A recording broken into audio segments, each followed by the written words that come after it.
नमस्कार सभी साईं भक्तों को जय साईं राम। मैं सावित्री चंदेल उर्फ साईं आंटी। सुनो ज्ञान की बातें सक्सेना बंधु जी के चैनल के माध्यम से आप सबसे जुड़ना चाहती हूँ और अपने जीवन के वो अनुभव जो बाबा जी ने हमें दिए वो आप सब तक पहुँचाना चाहती हूँ और पहुँचाना चाहिए भी। आप भी सब अपने अनुभवों को ज़रूर एक दूसरे को बताएं ताकि बाबा का नाम और अधिक आगे आगे बढ़ता जाए। जय साईं राम। एक छोटा सा अनुभव आपसे शेयर करती हूँ।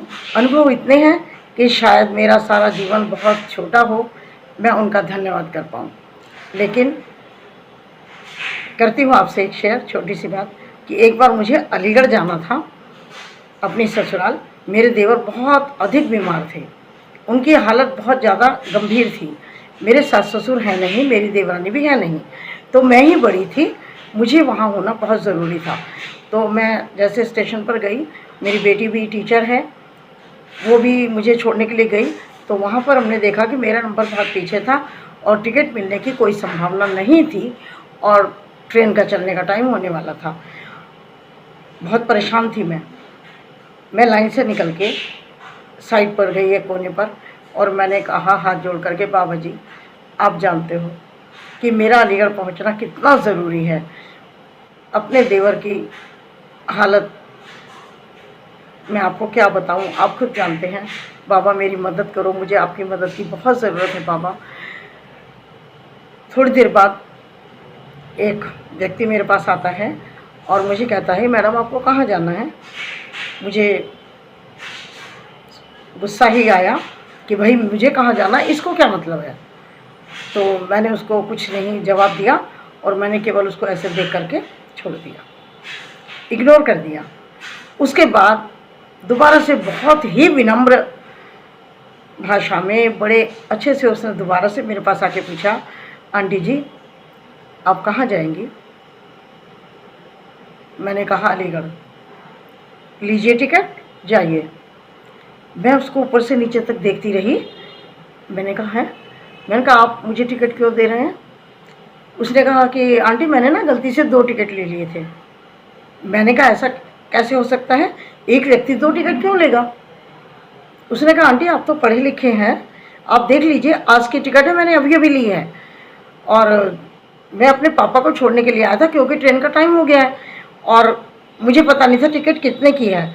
मैंने 200 रुपये दे दिए और क्योंकि टिकट 75 की थी उसने मुझसे बिना पूछे मुझे 2 टिकट दे दी। तो आप परेशान हो तो ट्रेन का टाइम हो गया, जल्दी से टिकट लीजिए और जाइए।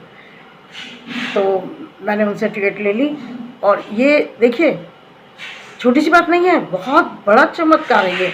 अब ये देखिए कि वहाँ स्टेशन पर कितने लोग खड़े होंगे, वो व्यक्ति मेरे पास ही क्यों आया और उसने मुझसे क्यों पूछा कि मैं कहाँ जा रही हूँ। तो मैं आपको बता रही हूँ, बाबा जी की कृपा बता रही हूँ कि बाबा जी को मालूम था कि उनके एक भक्त को ज़रूरत है और उन्होंने मेरी टिकट की व्यवस्था मेरे आने से पहले ही वहाँ कर दी। कितनी बड़ी बात है कि बाबा की ये कृपा। और मैं आराम से चली गई। तो उस समय मेरी बेटी भी साइंस चरित्र पढ़ती है और मैं भी पढ़ती हूँ। तो मेरी बेटी ने कहा, मम्मी वैसे तो आपके साथ कोई ना कोई चमत्कार रोज होते ही रहते हैं, लेकिन मैंने सच्चरित्र में पढ़ा था कि इसी तरह से बिल्कुल एक व्यक्ति को टिकट की आवश्यकता थी और वहाँ बाबा किसी न किसी रूप में आकर उनको टिकट दे गए थे। आज मम्मी मैंने फिर अपनी आंखों से देखा आपके साथ होता हुआ एक और चमत्कार। तो भक्तों आप जानते हैं साईं भक्तों के साथ तो हर रोज़ कोई ना कोई चमत्कार होता है, बशर्ते हम श्रद्धा और विश्वास रखते हों। तो हम तो बाबा से केवल इतना ही कहते हैं, हम क्या बताएं तुझको, सब कुछ तुझे खबर है। किसको? हमारे साईं को। हम क्या बताएं तुझको, सब कुछ तुझे खबर है। और हम भक्तों की तो बाबा हर हाल में बस तेरी तरफ नज़र है, बस तेरी तरफ नज़र है। बाबा अपने सभी भक्तों पर अपनी कृपा बरसाए रखना और जितनी आपने मदद मेरी हमेशा की है और भक्तों की भी की है, हमेशा ऐसे ही करते रहना। तो साथियों चलते हैं, जय साईं राम। और बहुत जल्दी मिलती हूँ किसी और अनुभव के साथ, तब तक के लिए जय।